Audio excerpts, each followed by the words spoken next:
Welcome to this week's episode of Resisting the Dragon's Beast. I am Pastor Michael Zarling. I'm here with Pastor Peter Hagen.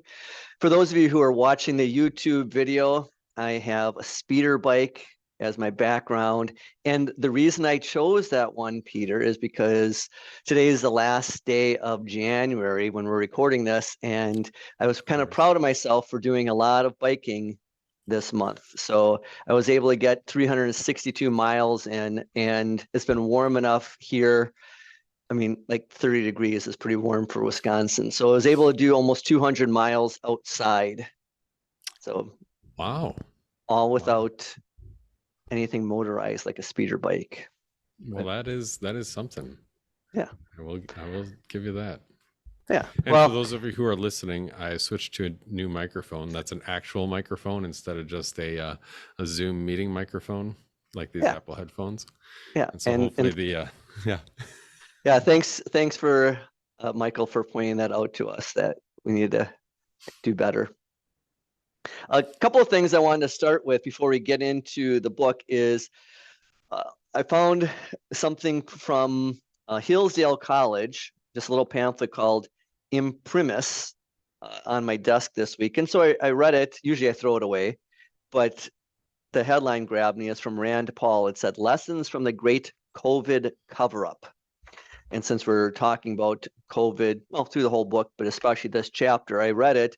I'm not going to read anything really from it, although I did highlight several pieces. But if you can find it online, I'd encourage you to read it. I did want to read just the last two paragraphs. Rand Paul says, meaning Anthony Fauci, "His reprehensible behavior reminded me of nothing so much as C.S. Lewis's description of the moral busybody." And I have this quote in the book. Lewis writes, "Of all tyrannies, a tyranny sincerely exercised for the good of its victims may be the most oppressive. Those who torment us for our own good will torment us without end, for they do so with the approval of their own conscience." And then Rand finishes up in his last paragraph, "We, the American people, must not allow bureaucratic experts to endanger our lives, lie to us, or curtail our constitutional rights. Never again." So I thought that was pretty good. And then I'm going to share this article later on, later this week after people listen to this podcast. I was reading Louder with Crowder. That's one of my news sources, along with Not to Be. I don't always get to share the Louder with Crowder articles because there's some foul language in there. Mm-hmm. But this one was pretty interesting in that it's a Simpsons episode. I don't know, Peter, did you used to watch Simpsons? I'm familiar with them. Yeah. I watched them when I was in college. So that was a long time ago, back when they were funny. Long time ago. Yeah. And then, thank you.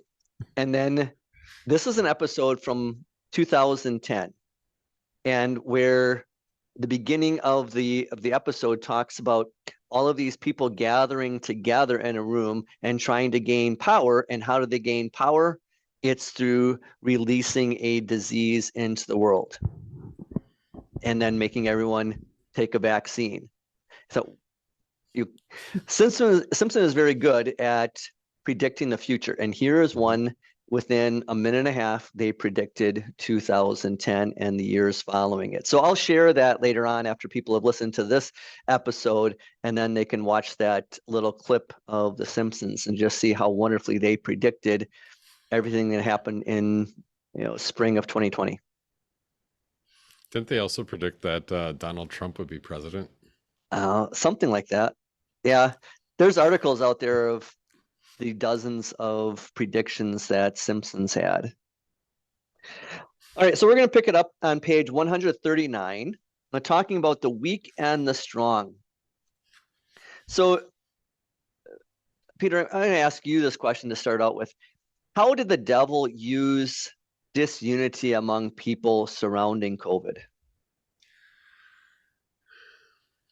I think the biggest thing is if you have disunity, you can exercise that. Like anything else in life, if there's a difference, then you can turn that into leverage. And so when we're talking about disunity among people, We're talking about, even within a Christian congregation, people who have very different approaches to, where they get their news and what they think should be done in handling, a disease like this. You have some, in some of our towns where even some of the local science professors are on staff at a college nearby, and the pastors have their own ideas about how we should serve. We should have more services, we should do more visiting, we should do more of all these things. And then the science teachers from the college on the hill or whatever say, no, we need less of that, we need more separation from people, we need to not get together because this is life threatening, this is dangerous. There is the possibility of overstatement on both sides. There's a possibility of emotions getting wrapped up into this and coming to a conclusion that we like to believe is a logical conclusion, when really it is the conclusion that our emotions have already decided ahead of time that we want to conclude.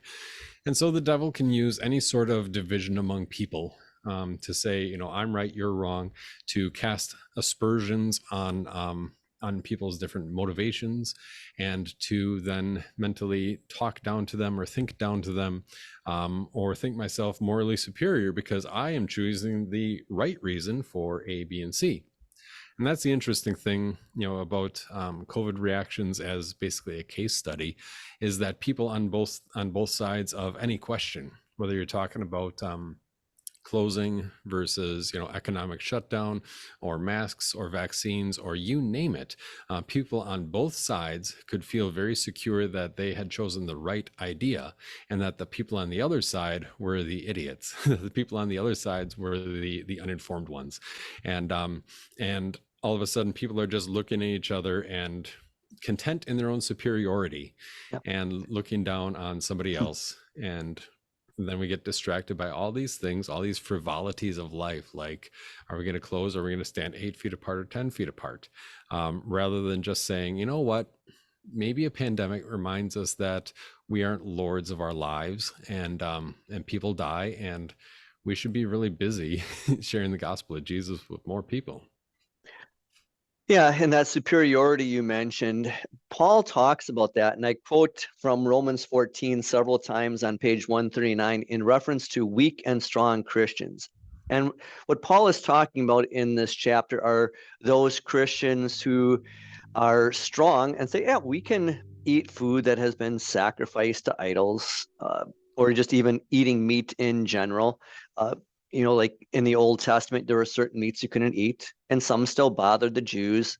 And Paul is writing and saying, weak, you might not feel comfortable eating those things. And so he's trying to get these people united where the devil is trying to create disunity. So Romans 14, verse 1, accept a person who is weak in faith and do not pass judgment on things that are just a difference of opinion. Verse 10, but you, why do you pass judgment on your brother? And you, why do you look down on your brother? There's that moral superiority. For we will all stand before God's judgment seat. And then verse 23,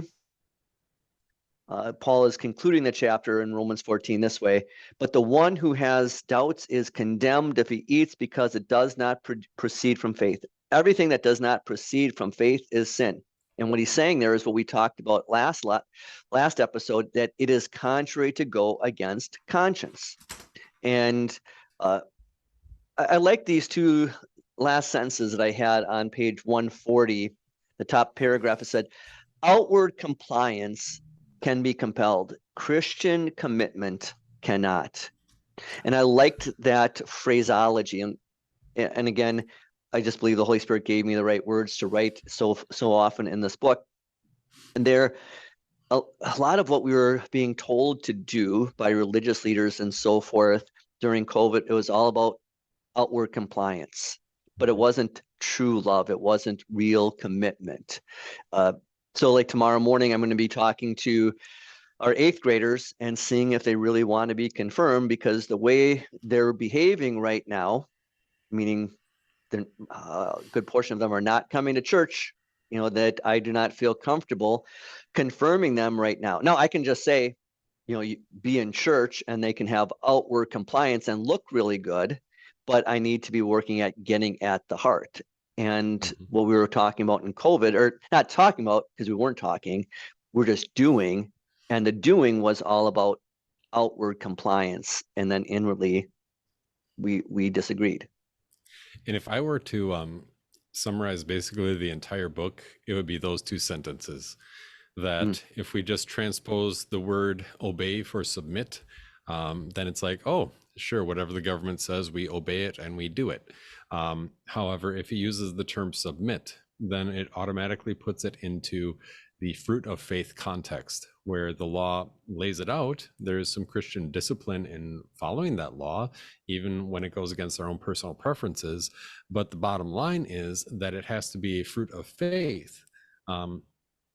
And so, outward, I love that. Outward compliance can be compelled. Christian commitment cannot. I don't know if that line was the Holy Spirit or your editor, but I like it. Yeah, it was one of the three of us that wrote it. Well, two of us wrote it. One of us gave the other one the words. And then we talk about loving your neighbor. I don't know, Peter, did you hear these statements? Jesus would have worn a mask. Jesus would have practiced social distancing. Love your neighbor and do these things. So did you hear those statements? Oh, those and many more. Yeah. And so, those and many more. Yeah. And so, there I answered, no, Jesus would not have worn a mask. He was perfectly healthy. He wasn't going to get sick. He wasn't going to get others sick. Jesus would not have social distance, even if people told him to do so, because he was told to do so during his ministry. He was told, practice social distancing. Do not go by those lepers.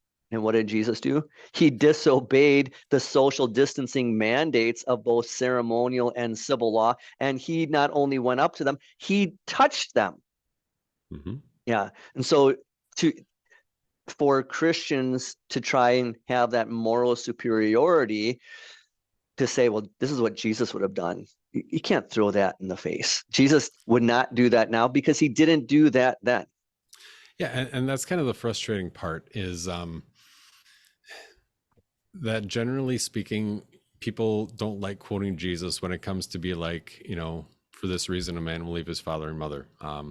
Or Matthew 19, when Jesus is talking about divorce and he refers back to the creation of man and woman as the basis for marriage. And there are, especially those who are on the left and politically liberal and spiritually liberal, two different things, but that they operate on the same principle, that what matters isn't the external text, which is what the politically conservative and the spiritually conservative say, to say what does the text say and what does the text mean. That's the conservative side. The liberal side of politics and the liberal side spiritually says, what do I want? Which elevates my own will or my own emotions above the text. And generally, I heard these kind of statements from those who are on the politically or the spiritually liberal wing of society. However you define it, we all know, you could probably name a few of those people yourselves. But the idea there is that they don't want to quote Jesus when he's being very clear on what God says about the institution of marriage or the responsibilities of a husband to his wife or any of those things.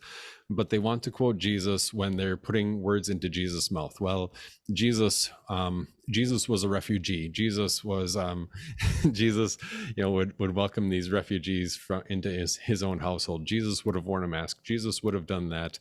But it's all talking in the abstract. Yep. Jesus would have, which is still the basic assertion that Jesus does not.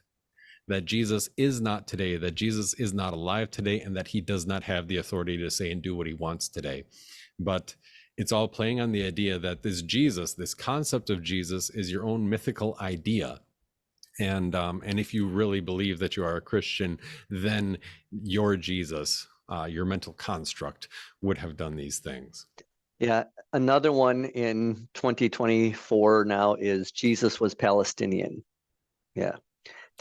And so I He I started I is started I Jewish. s- yeah, I started a new adult confirmation class with someone yesterday. And in the adult confirmation class, I wrote, and if anyone wants that, it's called In the House of the Lord. It's based on the divine services and the new blue hymnal. And just email me and I'll get that to you. But we were studying the invocation and this talking about who God is, Father, Son, and Holy Spirit, and then talking about how oftentimes people will say, like you're saying, well, my God wouldn't do this, or my God would do that. And I said, that's putting God in a box. That's not the true God. The true God speaks for himself. You're making your own God when you talk like that. Peter, I got a question from my study guide here. Why can we never demand how others should love us? Oh boy. I mean, the basic question is that really love? Yeah. What is the nature of love? Love is something done for the good of the other. Love is free and not compelled. Love is patient. Love is kind. It is not self-seeking. And when we interject a command, basically a law, or the use of the law, then that creates a compulsion, that creates a responsibility and a structure of obedience between one and the other. Then it eviscerates the idea of love and turns it into, well, now I'm just doing what you told me to do. Um, and granted, there is a time and a place for, in our relationships, for a person to carry out their proper godly discipline on themselves. Like, I may not want to do this right now, but I'm going to do it. Like I'm going to go mow the lawn when I'd rather sit on my butt and watch football. Who knows? Um, I'm going to go do it You're not going because, to watch the Super Bowl because no one cares about the Super Bowl teams now. well, the Lions are out. So Yeah. I mean, there you go. But there is an element of personal self discipline to say I love this person, and so I'm going to do this thing for them, whether or not that's something that I really want to do right now. But you can't really turn love, which is the response of a free heart, into something that is a law that has to be obeyed. Yeah. I use a couple of examples on page 140. Before I get to those, I thought then here of a meme that I saw recently of a wife who's saying, I'll show him that I'm mad at him and I'm not going to talk to him all day. Then the next part of the meme was the husband going, wow, it's been a quiet, peaceful day. You know, you can't, she's trying to manipulate him into, whatever kind of feelings that she feels he's supposed to have. And so if the wife says, you have to buy me flowers every week to show me love, that's not love, that's manipulation. Or I love the illustration I used of, when the dad brings his children to go see his mom and says, go give grandma a hug. And they don't want to because she smells funny. But he says, do it or else. That's not love. Mhm. That's manipulation. That's mandating a certain type of behavior, and that's what we were seeing. We were being manipulated, and we were being manipulated by Christians saying, "This is how you show love." No, that's not love. Love is an action that comes from the heart, not an action that you're forced into doing. And I think together with that, one of the bigger questions that I've got, I remember I told our circuit pastor once, he and I were just chatting, and I said, probably the best thing I could do is just take the next 12 or 14 or 16 weeks and preach on Christology and Holy Communion. And if we did those two things, that would probably be the best thing that I could do for this congregation. Um, and then I was thinking about it. I'm like, well, yeah, probably. Yeah. Because if we have a deficient theology in either of those, in our Christology or Holy Communion, we will also have a deficient idea of the body and our stewardship of the body. Like Jesus was Palestinian. No. First of all, he was Jewish, and second of all, he still is Jewish. He is a Jewish man who is also the Son of God. But that question of how does love for neighbor, it really begins with a proper understanding of who we are as people, anthropology, according to scripture, who we are as people, and then how do we take care of ourselves before we start looking to how do we care for somebody else, because it's going to end up being a very similar thing. You take your body for a bike ride because your heart needs to get pumping and it's good for your circulation. Fantastic. And for me, because I'm against two other guys, teachers in our school, and whoever loses out of the three of us buys the other two beer. So well, hey, there's that too. There is that. And so, there's definitely some added motivation to win. But when we talk about all these concerns of how do we care for others and how do we love others, it's like, would you go to a dentist who has bad teeth? Would you go to buy shoes from somebody who is walking around barefoot? Would you go to, and this is where it gets a little bit more closer to home, I suppose. Would you go for spiritual care for this life and the life to come to somebody who is completely undisciplined and disheveled in every aspect of his everyday life? Or even when it gets to the questions of how do we love our neighbor, or what should we do, and the weak and the strong, that we need to have a proper understanding of who we are and how do we love the body that God has entrusted to us before we start talking about how do we love other people and what does that look like.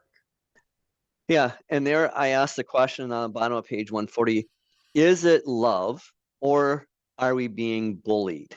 And there's a big difference between that. I laid into our 7th graders the other day. I pretended like I didn't know when I spoke real generally, but since my wife is an aide in the middle school, I know of specific examples of picking on that can go into bullying. And I feel like we were being bullied during COVID. This is how you will act. And that's not love. And so then I asked the question on page 141, I make the statement, demanding that others demonstrate love by wearing a mask or getting a vaccine, staying 6 feet apart, can be as manipulative as the Judaizers telling the Christians in Galatia, love your neighbor, be circumcised. Well, this is what Paul says in Galatians 3, the first 6 chapters. He has some pretty strong words for these Judaizers and their unjust demands. He says, "O foolish Galatians, who has bewitched you? Before your very eyes, Jesus Christ was clearly portrayed as crucified. I just want to learn this from you. Did you receive the Spirit by the works of the law or by believing what you heard? Are you so foolish? Having begun by the Spirit, are you now trying to reach the goal by the flesh? Did you experience so many things for nothing, if it were indeed for nothing? So then, does the one who supplies the Spirit to you and works miracles among you do it by the works of the law, or does he do it by your believing what you hear? In the same way as Abraham believed God, and it was credited to him as righteousness." So in the study guide, Peter, based on Paul's words to the Judaizers, how might those be applicable to us when we saw unjust demands on others for COVID mitigation? Yeah, and the question is, where does that actually start? Does the same law apply to both? Is part of it. And I think also for Christians, especially, there's the question of first of all, where does our trust really lie? I think that's at least part of it. Okay. I have a whole lot else on that one in particular.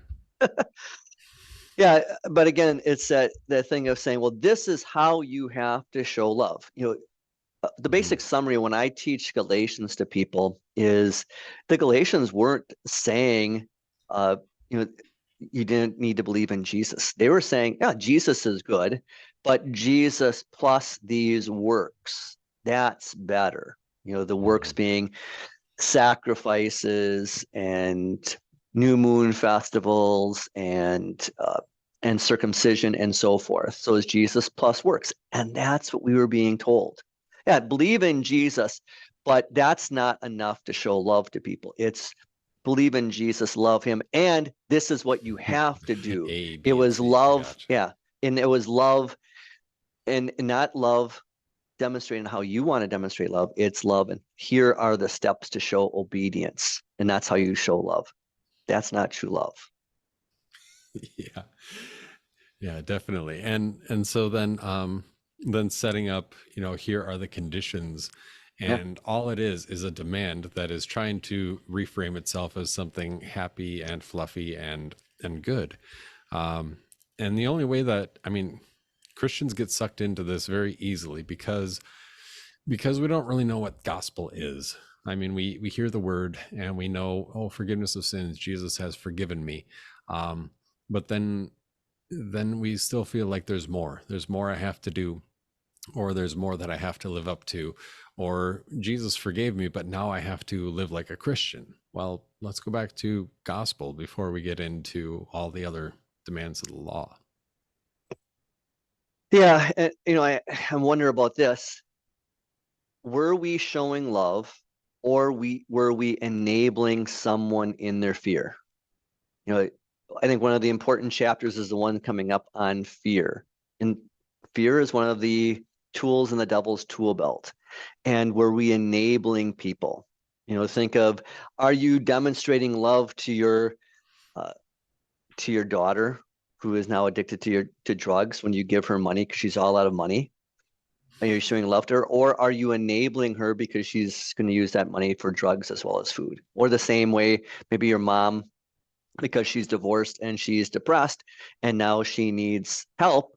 Are you helping her, or are you enabling her?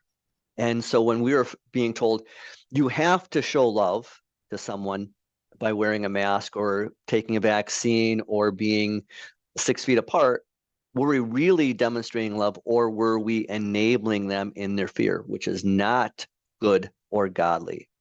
And then I use some examples about that with St. Paul and the way he dealt with the Judaizers with circumcision.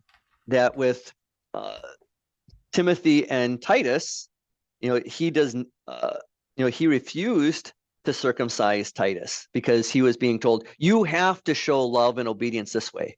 He said, nope, we're not doing that. And he refused to circumcise Titus. Now, for Timothy, he thought that might offend the Jews if he's not circumcised. So he encourages Timothy to be circumcised, but no one was telling him to do so. Applying that with saying wearing masks, when you were told to wear a mask, maybe because you just have to say no because you're going to enable someone, but maybe they're asking you to wear a mask because they're afraid, and this is the way for you to meet with them and then encourage them to use Christ and believe in him to get out of their fear. Two very different responses to two very different situations.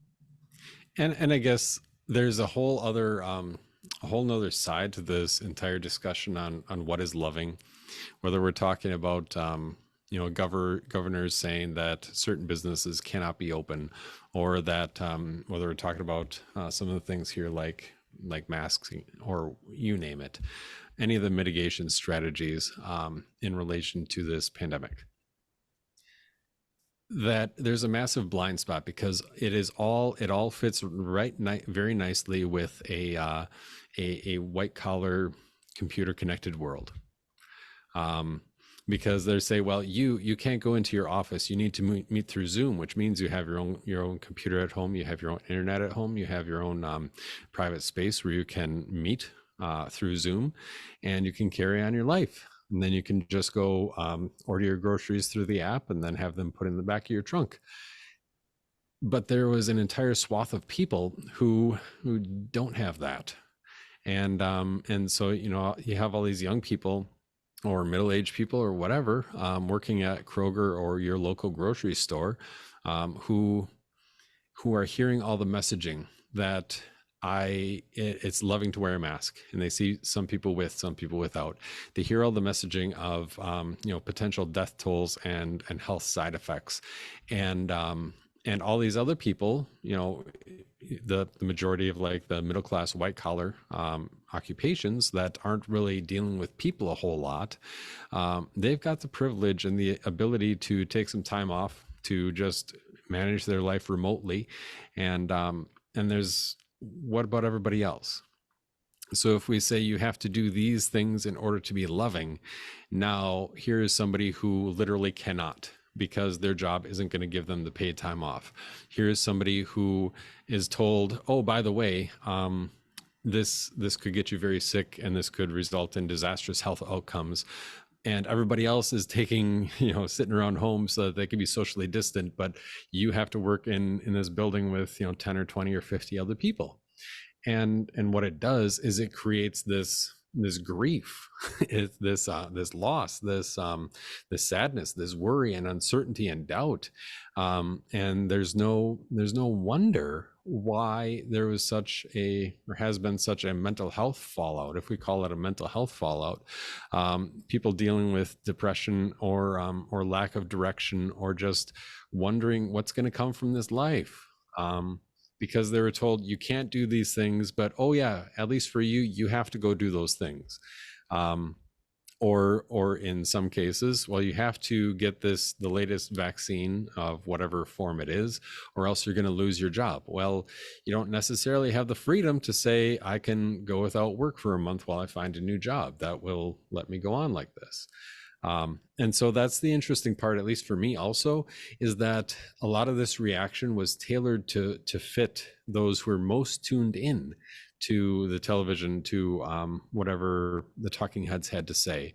But there were a lot of people that weren't, and that didn't have the ability to go about their everyday lives while adhering to all the protocols that were foisted upon them and said, you have to do this or else. Yeah. And I think we heard people saying too, well, if you don't do this, if you act independently, you're going to offend them. You're going to hurt their feelings. Maybe because I'm getting old and crotchety, I don't care as much about people's feelings. But the key is, I am not responsible for another person's feelings. They are responsible for their own actions or reactions. That's something I teach when I talk to people independently for counseling, for anger management, or when I take my anger management counseling and turn it into a Bible class. I very firmly stress to people, someone else cannot make you angry. You might feel that way, but you choose how to respond to it. I'm almost done with the second Dr. Dolittle book. We all know the movie, it's a great movie, but there are actually two books that are combined to make that movie. There's the story of Dr. Dolittle and the voyages of Dr. Dolittle. And Dr. Dolittle is kind of an interesting character in that he doesn't get angry. There's only one instance really in the book, is toward the end of the second one, the voyages of Dr. Dolittle, where he gets angry. But there's a lot of things that happen to him. He just goes through life, whether it's shipwrecks or getting lost or whatever, just goes on about it. He's not a Christian or in the book at all. Nothing about any religion is mentioned. He just goes through life. And I think that's the key. We as Christians, we determine how we're going to react. And that's why Jesus says, well, you're going to react a lot of times with anger. So he says, in your anger, don't sin. We're going to act a lot of times with worry. And he says, don't worry, cast your anxieties on me. And it's the same way with other people too. We are not responsible for their feelings. Now, we want to demonstrate love, but we shouldn't be forced to love. So then another question is, now this one might be a little touchy, Peter, with those. Yeah, that's right. But like you and I are afraid of touchy subjects. But I asked the question: was it wrong for churches to dispense or even enforce medical advice on wearing a mask, getting the COVID shot, separating by 6 feet, etc.? So was it wrong for churches to do this? If yes, why so? If no, why wasn't it wrong? You want to answer that one? Or do you want me to go first? I'll take a crack at it, and okay. I'll come at it from my second thought instead of my first thought. Is that maybe we concern ourselves a bit too much with this whole idea of authority, and see ourselves as auxiliaries to that authority, while also overlooking the greater things. So I'll give you an example. That we care for the membership of our church. And so average Sunday morning, we've got a fair number of people who are in their 60s, 70s, 80s, many of whom are experiencing blood sugar issues, diabetic of one degree or another. And my question then, is it loving for our church to say, all right, it's Bible class time, so grab a coffee, grab a donut, grab a slice of coffee cake, grab half a Kringle for yourself, whatever the case may be. You guys don't have any Kringle for No, we your don't. We Bibles, don't. no. But thanks for bringing it in, though. I'm trying to be all things to all people. Yes. Right. And so is it really loving for us to say, we know you're a fragile diabetic, you had your poached egg this morning at 8:00, but now sit down and consume like 57.5 grams of sugar while we just sit here and talk about the Bible. I would say that is the greater thing, that the greater direct concern we can have for these people is, at the very least, provides an option that is maybe a fruit, or maybe a vegetable, or maybe some deviled eggs. One of our members makes awesome, fantastic deviled eggs. And so the greater thing that we should be doing is something that we aren't. We should be saying, well, let's find a way to involve our people in more activity, get involved with the local local chapter of the YMCA, do some silver sneakers, and make sure that we at least have healthy options like some celery and hummus or whatever instead of donuts. However, we like to cloak our concern for humans under our love for authority. I think that's my thing. Is that, it's on me now to be loving to you, to make sure that that if we're going to have snacks, then I'm going to provide a healthy snack. Oh, that's on me. Oh, that's a lot of work. I don't know if I want to do that. However, that authority says that that we need to be 15 feet apart or 6 feet apart, or we can't use the same space, or go on down the list. The list is endless. Mm-hmm. And it's actually not a love for people. It's an obsession with, or a love with, authority, because now I am obeying them, and now I get to enforce on somebody else. And it just looks, we just say, oh, it's loving. No, it's not. You love authority instead of you loving people. If you love people, you wouldn't be shoving another donut in front of Phyllis or Evelyn, or whatever her name is. Yeah, I like that. I hadn't thought of it that way. Cloaking our, we're just cloaking it, our and love for authority under the guise of love for people. Yeah, exactly. And the way I was looking at it is, this was something I really pushed back against with the pastors. And they said, well, this was something we were told to do, to wear masks. And I said, but the mask that's a medical piece of equipment. We as pastors and churches should not be telling people anything to do with something medical. And then another pastor at conference, he pushed back to me and he said, well, it's just a piece of cloth. And that's when I said, well, if it's just a piece of cloth, then it's a placebo. It doesn't really work. Then we shouldn't be telling people to do that either, because it's a lie. Either way, we're going to be stuck because we're telling people to do something. And I remember pastors debating this too online, of when the COVID vaccine came out, they were saying, well, should we stress our people getting this? And we're not going to talk about the COVID vaccine with these. I think Peter and I lay out a lot of stuff here. Peter added some of the graph, not some of the graphs, the only graph in the whole book. Peter added that one. I think we lay out a lot of things there with the vaccine, and I'll lay out some more information from Not to Be and so forth over the next few weeks on the faultiness of this COVID vaccine. But the key is, we need to not be in the business of telling people what or what not to do. You probably get these questions from people. Well, Pastor, should I have this surgery? Should I do this with the cancer treatment, or should I forgo it and let God take me away? Or should we move mom into a nursing home? If they're coming and asking us for opinions, then we can go and give our opinions. But that's not what was happening. We were telling people, this is what you must do, and giving medical advice, and we should not be in that job. because we don't have the expertise. Yeah, and I think I was in the exact same boat where people would be like, "Well, Pastor, what do you think about this one or that one?" And I'm like, "I don't know. I haven't done a whole lot of research, and I think you should talk to your GP about that."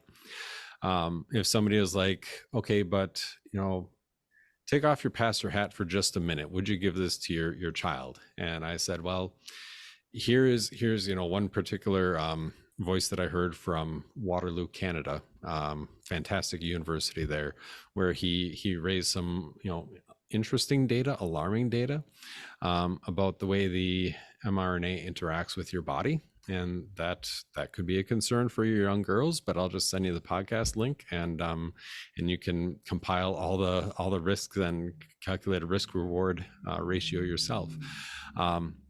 But I think when we get to this question of should we be enforcing these things, this question was tackled by Pastor Nate Nass in his senior thesis from Wisconsin Lutheran Seminary, where he talked about the pastor serving in a congregation that has multiple illegal immigrants. And so he presented this at our Minnesota Pastors Conference one time when I was back in Minnesota. And there was a lot of thought, well, you need to turn them in.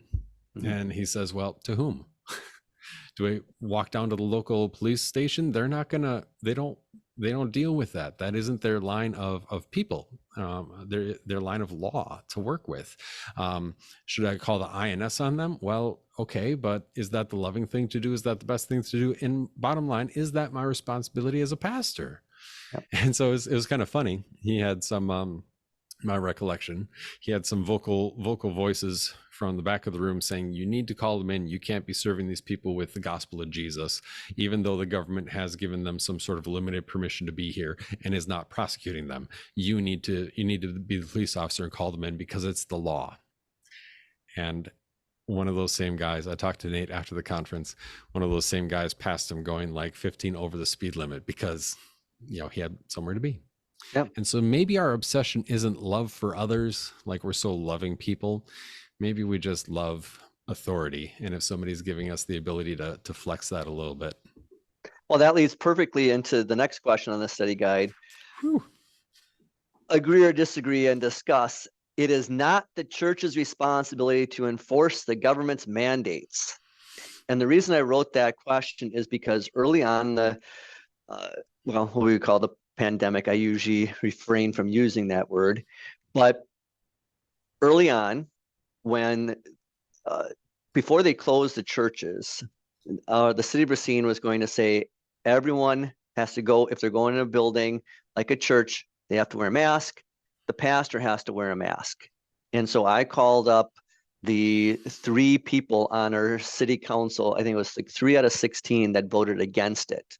And the one I talked to, he said, you're exactly right, Pastor. It is not the church's responsibility to enforce government laws and mandates. And with that too, is it our job then to go out into the parking lot to make sure that everyone has their stickers on their license plates? Is it our job to go make sure? I helped a mom today.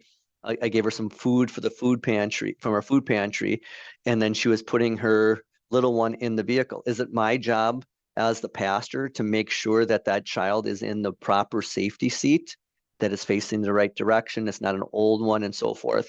We can take that to absurd levels. The key is we are called, you and I, we are called to do a very limited ministry. That's to serve the gospel.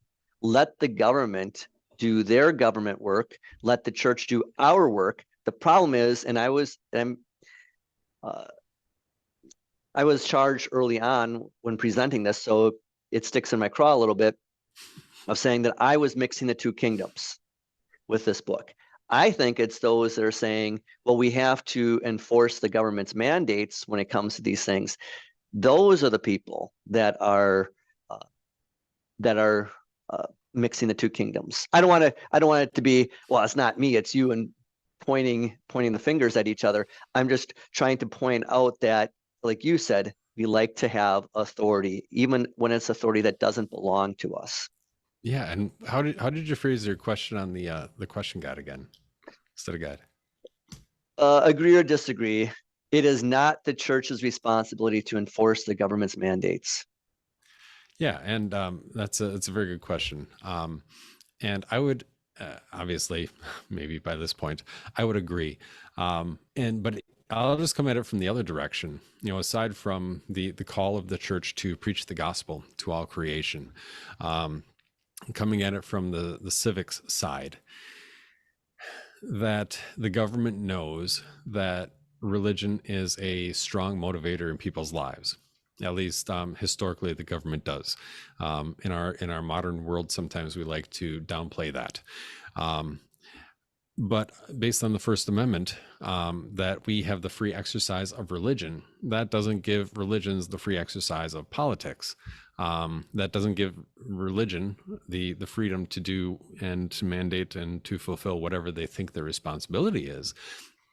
Because when we start getting into that business of enforcing mandates, which is when we start getting into that, then we start risking giving up who we actually are. And can you say that you're really operating as a church under First Amendment, the protection of the First Amendment, if you are acting in a way that is saying, well, you have to do this and you have to do that, and we'll just call it a policy. I love that, because policy, precedent, and poll make for bad practice. And so if you have a policy, or you just appeal to precedent, or you just take a poll, that means you unplug your brain, and that really unplugs any opportunity for actual Christian love. Yeah. And then just to wrap it up here, like I said, we're going to be skipping the pages on the vaccine, but I really want to encourage our listeners to read this chapter and then focus on religious exemption. I don't know, Peter, if you were asked questions about this, but I received a lot of feedback from pastors, questions. Mm-hmm. Well, should we write religious exemption letters for people and so forth? I love this and one. and I always said, definitely, that is our job, because the Supreme, you're the Supreme Court expert as opposed to me, is what I would tell these brothers in the ministry is saying, the Supreme Court of our land, they are not looking for whether it's our church or church bodies specific religion, or that it has a statement on, say, this vaccine or that vaccine or whatever. That's not how this religious exemption works. If it is your personal religiously held belief, then that is what they're looking for. And then, yes, we as pastors can write those letters. I know you want to say something about that. Exactly. Oh yeah, always. Exactly. Because number one, the idea of something is a sincerely held belief. This was, I think, from the Little Sisters of the Poor, or maybe the Hobby Lobby case, where they came up with this concept, or they at least codified this concept of a sincerely held belief, that a belief can be sincerely held, even if it changes over time. That is part of the nature of religious faith, that you grow in your understanding, or you grow in your application as you come up with new things that you apply that truth to.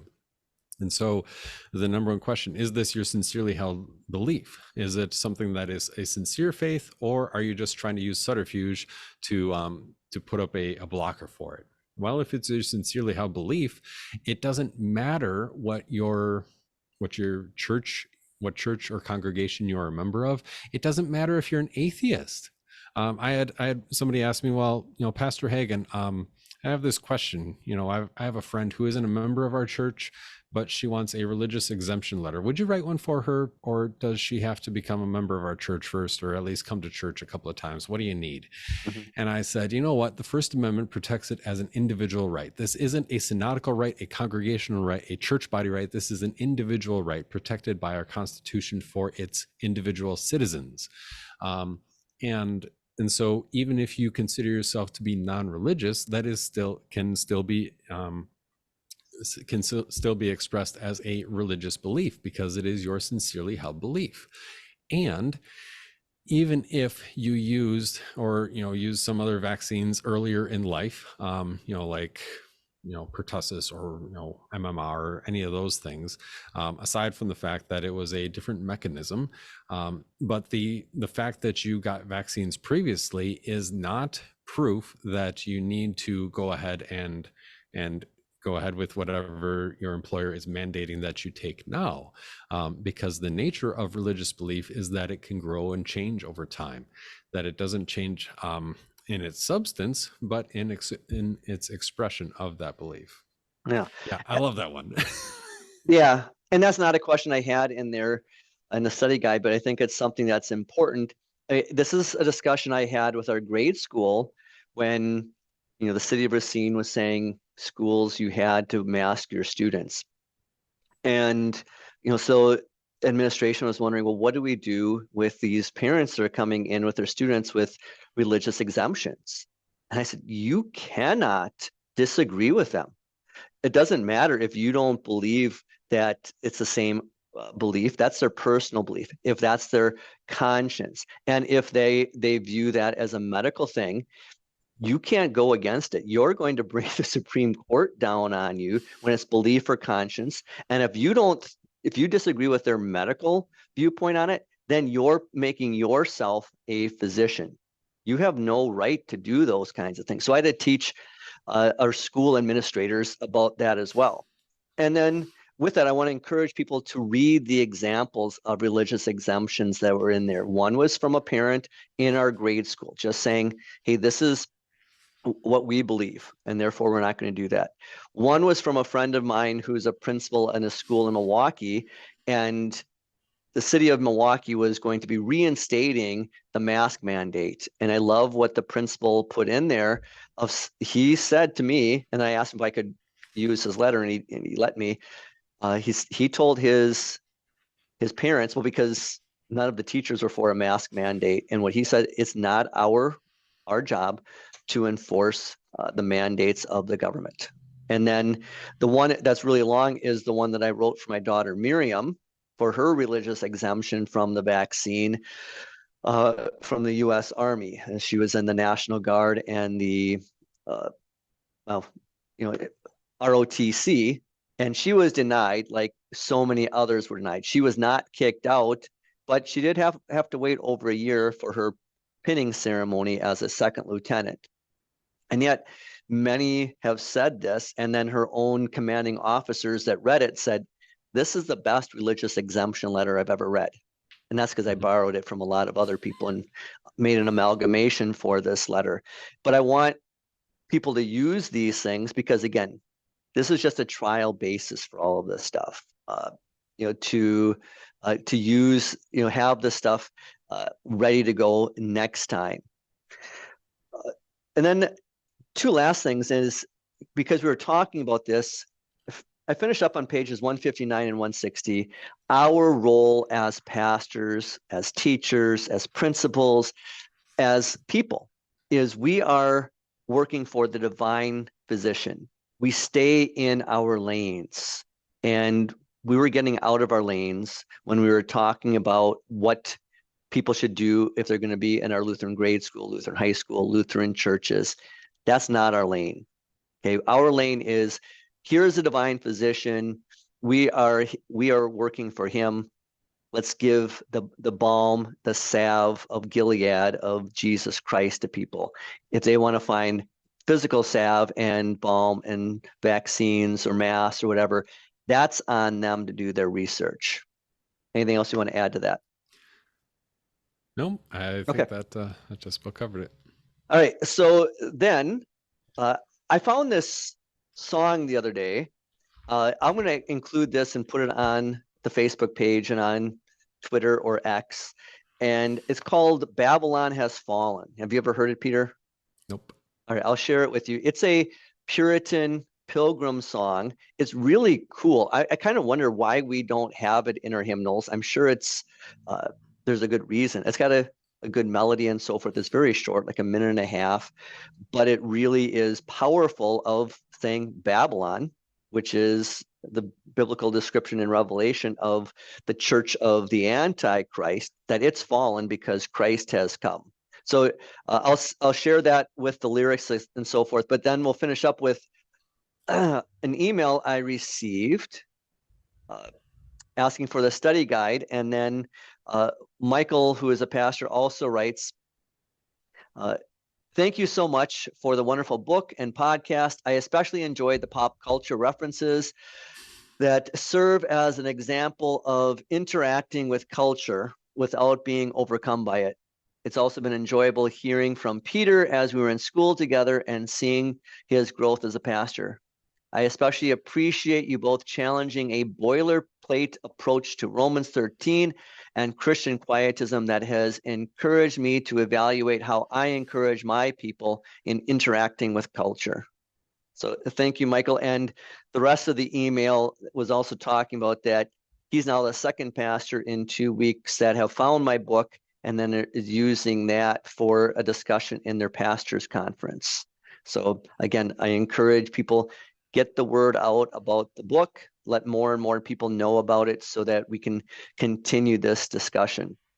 And I really appreciate that he basically said, you know what, this gave me something to work with, some grist for the mill to give this a little bit fuller consideration, where it would be so easy for many of our pastors to just say, hey, that's what it is, that's what I do, but that the book spurred on further thought, study, and conversation. Yeah, that's the whole key. And then I think we're gonna have some good discussion with the next chapter when we get into the chapter on fear. So we'll see you all next week.